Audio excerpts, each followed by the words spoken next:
Assalamualaikum Bu. Waalaikumsalam Pak. Selamat siang. Gimana kabarnya? Alhamdulillah baik. Mudah-mudahan selalu diberikan kesehatan ya Bu. Amin. Nah, pada kesempatan ini saya ingin sedikit bertanya Bu tentang terkait persiapan praobservasi yang akan Ibu laksanakan dalam supervisi pendidikan yang akan kita lakukan. Yang pertama Bu, izin menanyakan apakah tujuan yang akan dicapai dalam pembelajaran nanti? Ya, sebelumnya saya informasikan sedikit, ketika nanti supervisi saya akan memilih materi pidato persuasif Pak, yang tujuannya adalah membangun pemahaman siswa terkait pidato persuasif serta siswa mampu menganalisis struktur dari pidato persuasif tersebut. Oh, jadi dapat menganalisis struktur gitu ya, pidato persuasif yang akan Ibu sampaikan. Baik, untuk pertanyaan yang kedua, kira-kira apa yang strategi apa yang akan Ibu capai untuk mencapai tujuan pembelajaran tersebut? Ya, strateginya sendiri saya akan menggunakan metode pembelajaran yang inovatif, yang tidak hanya berfokus pada guru tapi juga berfokus pada siswa. Saya akan memecah siswa menjadi beberapa kelompok yang nantinya mereka akan berdiskusi terkait struktur yang nantinya saya sampaikan dan memaparkannya di depan kelas, seperti itu. Ya, jadi strategi yang akan Ibu gunakan yaitu membentuk kelompok, terus itu membagikan LKPD. Baik, untuk pertanyaan yang ketiga Bu, kemudian model dan metode apa yang akan Ibu terapkan dalam pembelajaran yang Ibu laksanakan nanti? Terkait mode pembelajaran sendiri, saya memilih PBL Pak, Problem Based Learning, pembelajaran berbasis masalah, yang memang sesuai dengan siswa abad 21. Terkait metode, saya menggunakan metode presentasi dan tanya jawab. Jadi PBL ya Bu, yang akan Ibu gunakan berdasarkan masalah yang ada sesuai dengan abad 21. Lalu kapan dan pukul berapa saya dapat melaksanakan kegiatan observasi di kelas Ibu? Sebetulnya di pekan ini kami masih ulangan harian Pak. Kemungkinan di pekan depan itu saya ada jam di kelas 9D di hari Rabu. Bapak bisa melaksanakannya di jam pertama dan kedua. Berarti tanggal 7 ya, 7 Agustus di jam pertama di kelas 9D. Kelas 9D. Siap. Kita sehat ya Bu ya. Amin. Baik. Terima kasih Ibu telah menemani saya dalam percakapan praobservasi. Kira-kira nanti saat pelaksanaan observasi saya dapat melihat dan menilai hal-hal yang baik yang akan Ibu terapkan dalam pembelajaran tersebut. Ya. Lalu yang terakhir nih Bu, izin saya ingin menanyakan bagaimana perasaan Ibu setelah kita melakukan percakapan praobservasi ini. Ya, perasaan saya yang pastinya saya antusias ya Pak ya, karena memang saya jadi akan mempersiapkan pembelajaran yang memang betul-betul terencana dengan baik. Karena ada tamu dari CGP, pasti saya antusias untuk mempersiapkan pembelajaran yang terbaik versi saya. Terima kasih Bu Fili.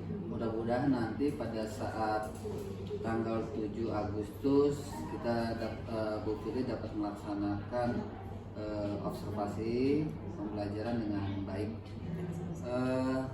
Terima kasih.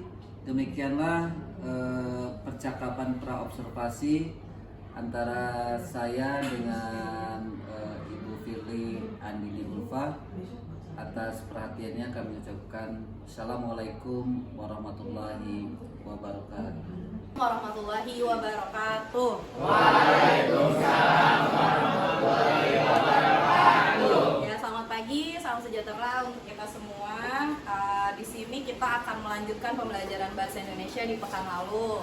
Tapi sebelum dimulai, Bu Firly mau Faid pimpin doa teman-temannya terlebih dahulu. Silakan Faid. Oke teman-teman, sebelum kita mulai belajar, marilah berdoa sesuai dengan keyakinan masing-masing. Berdoa dimulai. Berdoa selesai. Memberi salam. Waalaikumsalam warahmatullahi wabarakatuh. Bu Fil akan cek kehadiran kalian terlebih dahulu ya. Sekarang tanggal berapa? Oke. Abi Reski, Ahmad Ramadhani, Askia, Aini, hadir. Almira, Amanda, hadir. Akra, hadir. Azalia, hadir. Aska, Danisa Asayake, Davina, Desvita, hadir. Devi, Denisa, Faib, Gading, Gali, Yan, Ibnu, Ifalda, Keila, Kirana, Mei, Habibi, Ibra, Ridho, Nabila, mana Nabila, Nadia, Rafa, Rafif, Rasya, Rizky, Sekar, Tasya, Ertia, Vanessa.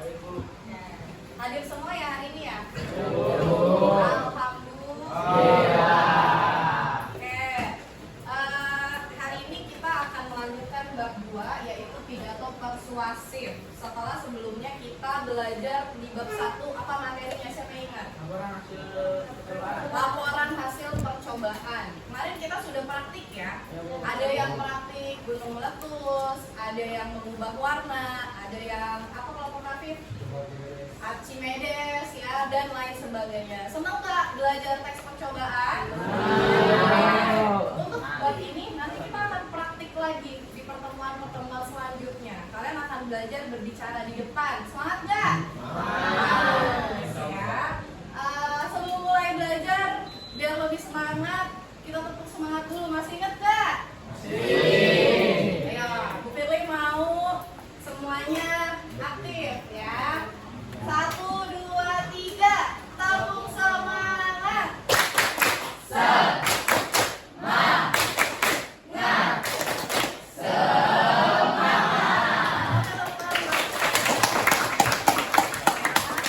Hari ini tujuan pembelajarannya adalah kalian nantinya dapat membangun pemahaman seputar pidato persuasif serta menyimpulkan hasil identifikasi struktur pidato persuasifnya. Sudah duduk sesuai kelompok? Sudah. Terima kasih. Kita akan memulai terlebih dahulu ya.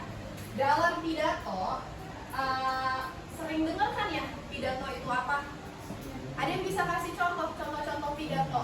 Misalnya, hari Senin ada pembina upacara, hari Jumat khutbah Jumat, dan lain.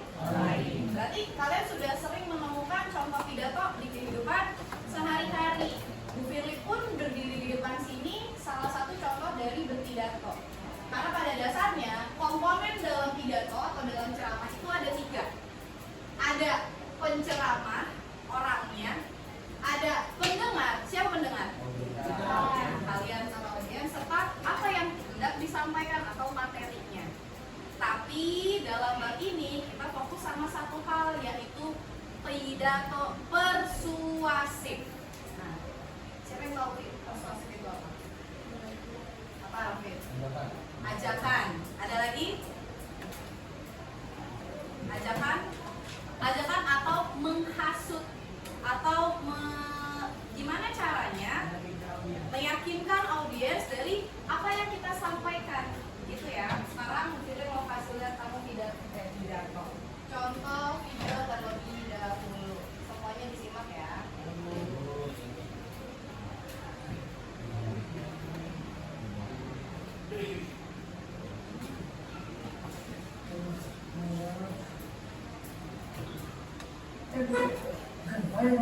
Hah? Kamu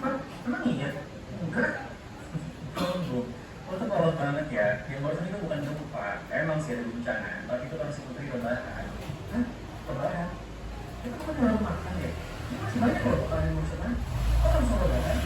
Iya, kita kan baru selesai makan, terus sebelumnya. Ya, pemirsa, ini seru nih. Pertanyaan nomor berikut tuh sebentar lagi bakal dimulai. Oh my god, lo pernah nggak sih dengar yang namanya GERD, gastroesophageal reflux disease? Memang sekarang kita mungkin nggak kena penyakit itu. Tapi kalau lama-lama kebiasaan kayak gini dilakukan ya, langsung rebahan setelah makan, ya lama itu kemungkinan kita juga bakal kena GERD. Belum, tarik nafas dulu, sabar. Tak, gue bakal merasa happy banget kalau makan langsung setelah makan. Gue kenyang, langsung tiduran, wah, puas banget sih emang. Tapi yang perlu tahu juga, makanan yang baru saja kita makan itu masih dicerna sama si lambung. Kalau lo misalnya langsung tiduran, posisi horizontal, itu makanan yang tadi dicerna, terus kayak sama lambung bisa naik lagi ke kerongkongan. Oh, oke, karena kita posisinya tiduran ya. Nah, itu akhirnya lo bisa mikir kan, tak? Dan ketika kita kenyang, pintu antara kerongkongan sama si lambung, namanya lower esophageal sphincter, itu belum begitu sempurna. Apalagi karena kita tiduran, itu dia bisa makin terbuka dan makin lancar si asam lambung bisa naik ke kerongkongan. Teman-teman, pintunya kebuka, pintunya ke kerongkongan. Balik harus mau sih. Nggak seru Anjing, ya juga ya, gue baru sadar kalau kebiasaan ini dilakukan terus-menerus sama kelamaan nih, kerongkongan bisa iritasi karena asam lambung dan kita bisa kena GERD ya. Finally, you need to pakai diri lo sendiri. Kalau misalnya udah sekalinya kena GERD, itu pasti baru deh kalau misal kita semua juga kena imbasnya. Gejala-gejala GERD kayak nyeri di dada, terus juga rasa asamnya ke atas, pahit di mulut, susah nuan, bau mulut, dan yang lain-lain itu pasti nggak ada yang mau kan, Pak? Yes, usahakan minimum tunggu 2-3 jam setelah makan, atau coba aktivitas ringan kayak jalan kaki untuk bantu kita cerna makanan, baru deh percobaan. Oke, sungguh maaf ya, ini pokoknya langsung gue suruh sebutin lagi. Oke, jurus bangkit! Siapa yang akan gue?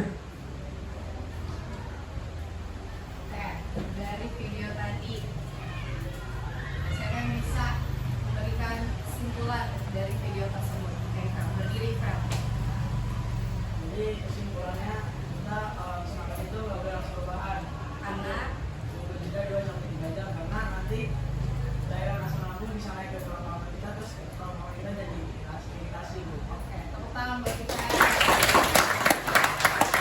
Pertanyaan kedua, dalam video ini ada hal yang bersifat persuasif atau ajakan yang disampaikan secara tersirat atau tersurat.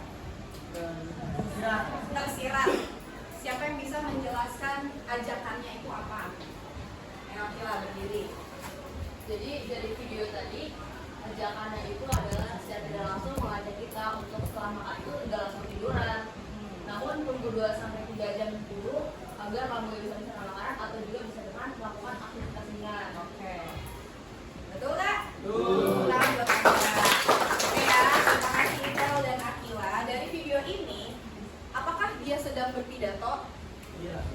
Secara kasat mata mungkin tidak ya, tapi apa yang dia sampaikan, ada pidatonya, ada yang mendengar, kita sebagai audiens walaupun online, ada materi yang dia sampaikan, dan ada hal yang bersifat persuasif gak? Ada, yaitu mengajak kita kalau habis makan jangan tiduran ya, minimal duduk dulu 2-3 jam. Kalau nggak mau duduk aja, ngapain tadi katanya?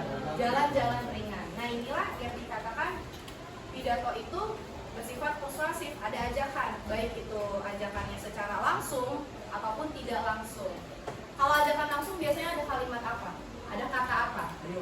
Ayo, mari, yuk, dan lain-lain. Oke ya, lanjut. Nah, pidato adalah pengungkapan pikiran, ya, atau wacana dalam bentuk kata-kata yang ditujukan kepada orang banyak. Kenapa dalam bentuk kata-kata? Karena memang kunci dari pidato itu adalah bagaimana kita bisa menggugah siapa sih? Audiens dengan bahasa yang kita gunakan. Pernah nggak sih nontonin YouTube bahasa Thailand? Ya, misalnya, kamu paham nggak? Enggak.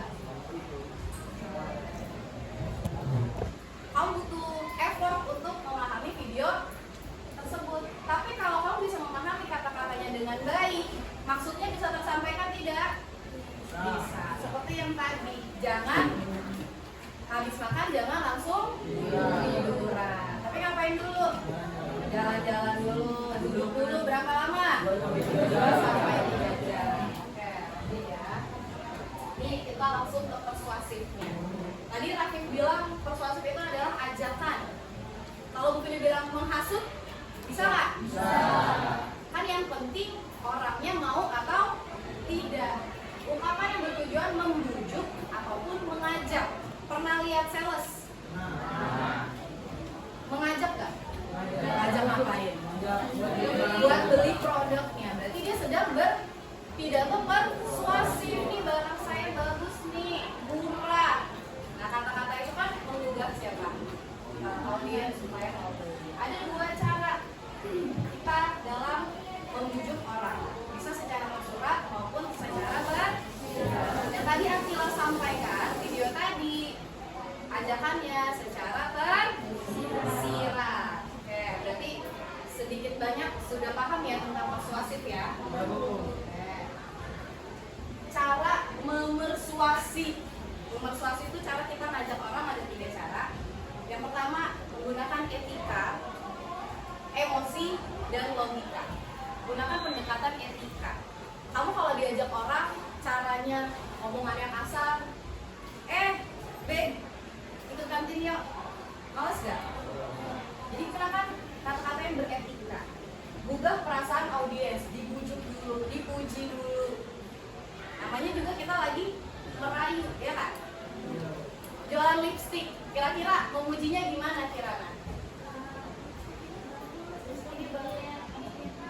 Untuk bibir ibu yang mungil, ya, dan cocok warnanya. Nah, kita melibatkan emosi audiensnya. Ibu bibirnya mungil nih, merah, cocok kalau pakai produk saya misalnya. Dan menggunakan logika yang masuk akal. Jangan lipstick ditawarin ke nenek-nenek nggak apa-apa lah, ke bapak-bapak misalnya, ke anak basket, cocok nggak? Audiensnya nggak pas, ya. Jadi dalam mempersuasi audiens, kalian harus memperhatikan 3 hal: etika, emosi, dan juga logika. Terakhir nih strukturnya, ya, itu berkaitan dengan LKPD yang harus kamu kerjakan. Dalam pidato ada 3, pembuka, isi, dan penutup. Coba dibaca Ibra. Dalam pembuka ada apa aja? Dalam pembuka, ucapan, edukasi sama tujuan. Oke, dalam isi ada apa? Materi, pendapat, alur, dan referensi. Oke, dalam penutup Kesimpulan, ungkapan penutup, dan sama. Ya, ini adalah susunan-susunan ketika nanti kamu harus berbicara di depan. Diawali dengan salam pembuka. Contohnya bagaimana? Siapa yang bisa? Salam sejahtera untuk kita semua. Yang terhormat, Ya, shalom. Salam pembuka tuh bisa banyak ya. Shalom. Lagi. Om Swastiastu dan lain-lain. Jadi kalian tergantung salam itu nggak harus assalamualaikum, ya. Kamu bisa selamat pagi dan lain-lain. Ucapan terima kasih kepada siapa? Pada Tuhan. Biasanya kalimatnya bagaimana?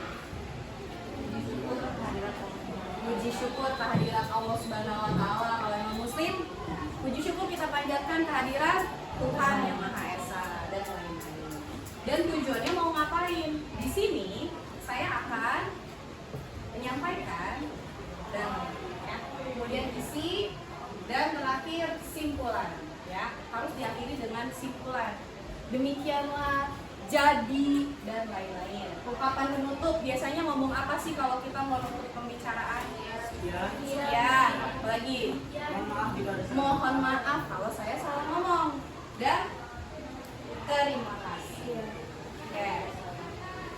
Sampai di sini ada pertanyaan nggak? Nggak ada yang mau nanya? Ya, Pak Rafiq. Gimana contoh pembuka gimana contoh isi dari pidato persuasif? Contoh isi dari pidato persuasif. Oke, ini ya. Kalau dalam pembukaan kita hanya menyampaikan tujuannya. Di sini Bu Fili kasih contoh konteks yang tadi deh, mau demo lipstick misalnya. Disampaikan di awal. Di sini saya akan mempromosikan produk saya. Nah, itu tujuannya. Di bagian isi kamu jelaskan, ya. Lipstick saya ini mengandung apa? Ngambilnya di mana? Apa aja yang kamu sampaikan kelebihan-kelebihannya? Murah, BPOM, apalagi warnanya banyak, pilihannya dan lain-lain. Itu ya. Jadi kamu kalau tujuannya demo produk, kamu cari kelebihannya. Kalau kamu tujuannya khotbah, cari ayat-ayat yang berkaitan. Kalau kamu tujuannya pembina upacara, cari referensi yang banyak. Jelas ya Rafif ya? Jelas dong, Bu. Ada lagi?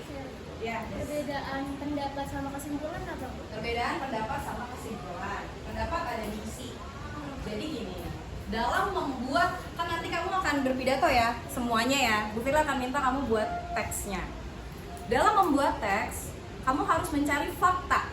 Semisal khotbah, cari misalnya tentang orang yang banyak masalah. Oh, surat Al-Insyirah, fa inna ma'al usri yusra, gitu kan ya. Itu kan faktanya. Tapi harus diselipkan pendapat kamu juga. Jangan semua-muanya dari Google, dari buku. Kamu harus sampaikan juga pendapat kamu, pendapat pribadi kamu yang pastinya harus berkaitan. Bedanya sama simpulan, simpulan itu di akhir. Ya, gunanya untuk apa? Menekan. Boleh diulang lagi. Jadi lipstik saya, gitu kan, sangat baik untuk semua kalangan. Yang mau beli, silakan hubungin nomor berikut. Gitu. Jadi kalau simpulan itu kayak rangkuman dari bagian isi. Dari bagian isi, rangkumannya kamu simpulkan, tapi jangan banyak-banyak. Gunanya apa? Menekan. Paham gak nih audiens? Gitu. Kayak diringkas gitu ya? Kayak diringkas gitu. Boleh sambil diajukan pertanyaan kayak tadi Bu Vila Demaya nggak? Kenapa tujuannya? Siapa tahu ada yang nggak paham. Jelas? Jelas. Berarti nanti kalau praktek siap? Siap. Oke, sekarang duduk sesuai kelompok sudah ya? Bu Firly akan memberikan LKPD. Ya, tolong dikerjakan. Nanti jika sudah dikerjakan, maju satu-satu untuk mempresentasikan. Jelas? Ya. Ini kelompok 2, kelompok 3 ini. Kelompok 4. Silakan dikerjakan. Bu Firly berikan waktu kurang lebih 10 menit untuk mengerjakan. Nanti dipresentasikan ya.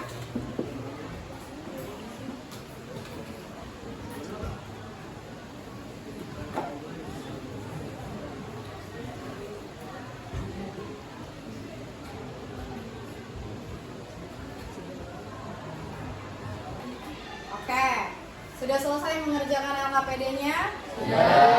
Saatnya kita presentasi. Kelompok mana yang siap presentasi hari ini? Oke, Vel, silakan Vel. Yang lain simak ya. Oke. Assalamualaikum warahmatullahi wabarakatuh.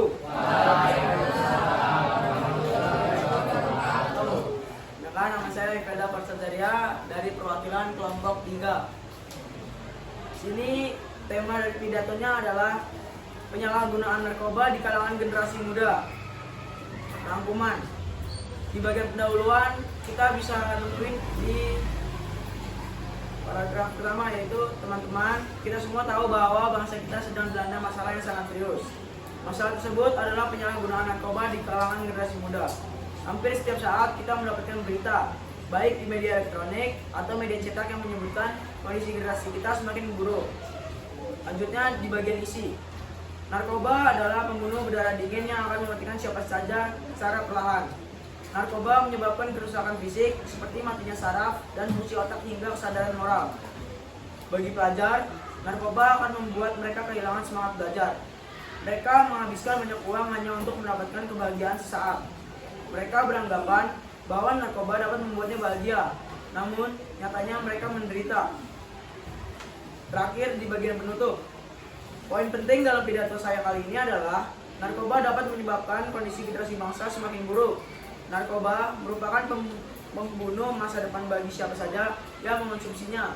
Narkoba membuat orang tua dan masyarakat menjadi khawatir. Jadi kita harus bertekad untuk tidak memakai narkoba. No narkoba, selamatkan bangsa ini. Hadirin sekalian, demikian pidato singkat tentang bahaya narkoba yang dapat saya sampaikan. Semoga dapat bermanfaat bagi kita semua. Mohon maaf jika ada kesalahan dalam bertutur kata. Wassalamualaikum warahmatullahi wabarakatuh. Terima kasih, Vel. narkoba, ada yang tentang pendidikan. Karena waktu sudah menunjukkan pergantian jam, kelompok yang lain tampilnya di pertemuan selanjutnya ya. Oke, sekarang diberesin kembali buku bahasa Indonesianya. Terakhir, simpulan pembelajaran hari ini adalah pidato adalah tentang bagaimana kita berkata-kata di depan banyak orang, dan pidato persuasif adalah bagaimana kita meyakinkan pendengar tentang apa yang hendak kita sampaikan. Begitu ya. Di pertemuan selanjutnya nanti kita bahas tentang kaidah kebahasaan dan pastinya menyusun teks, dan kalian akan praktik bicara di depan. Oke? Kita tutup dengan mengucap hamdalah bersama-sama.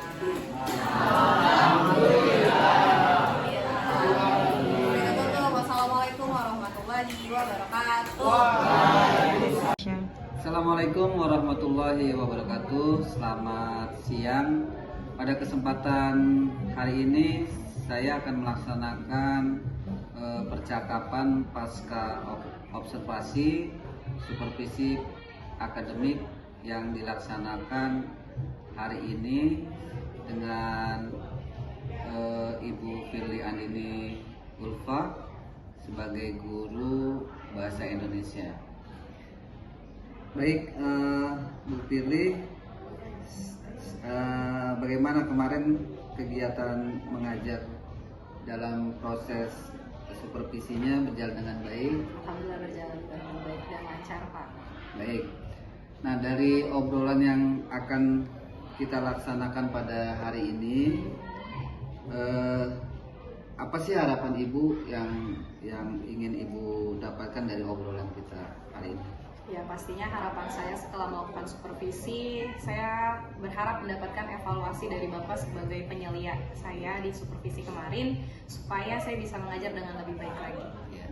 Jadi intinya Ibu mau minta masukan ya untuk perbaikan ke depannya gitu. Lalu mungkin perasaan Bu Firly nih setelah melaksanakan kegiatan observasi kemarin itu seperti apa kalau boleh saya tahu? Ya pastinya lega ya Pak, karena saya mempersiapkan dengan begitu baik, sudah berjalan, alhamdulillah lega dan senang. Iya, berarti ini ya puas lah gitu ya. Baik. Lalu dari kegiatan observasi kemarin itu, apakah perencanaan yang Ibu buat itu terlaksana semua gitu? Ya, kalau dari perencanaan yang saya buat sebelumnya, alhamdulillah semua berjalan sesuai dengan rencana Pak. Ya, dengan menerapkan pola model pembelajaran PBL berbasis berdiferensiasi. Ya, jadi PBL-nya diterapkan, terus pembelajaran berdiferensiasi. Lalu untuk penilaian dan tujuan pembelajaran yang kemarin Ibu rencanakan, apakah tercapai? Semua penilaian, tugas LKPD, tujuan tercapai dengan baik. Oke, berarti sudah terlaksana ya? Sudah Pak. Baik, Bu Firly, dari kegiatan observasi kemarin, ada nggak hal praktik baik yang perlu Ibu pertahankan dan hal-hal yang kedepannya Ibu harus perbaiki gitu? Kalau menurut Ibu seperti apa? Kalau menurut saya hal-hal baik yang perlu saya teruskan adalah membiasakan siswa, berfokus pada siswa Pak. Saya membiasakan siswa yang lebih banyak aktif dibandingkan saya gurunya begitu. Mungkin hal yang perlu saya perbaiki adalah menggunakan media yang lebih inovatif lagi begitu, tidak hanya video, bisa yang lainnya. Baik, jadi proses pembelajaran yang sesuai dengan berpusat kepada siswa, dan evaluasinya adalah model pembelajaran yang menyenangkan ya. Oke, Bu Firly, terima kasih sudah melaksanakan kegiatan supervisi pendidikan. Mudah-mudahan praktik baik ini bisa bermanfaat untuk Bu Firly juga, untuk saya juga, untuk teman-teman yang ada di sekolah kita. Demikian percakapan pasca observasi supervisi pendidikan. Saya ucapkan terima kasih. Wassalamualaikum warahmatullahi wabarakatuh.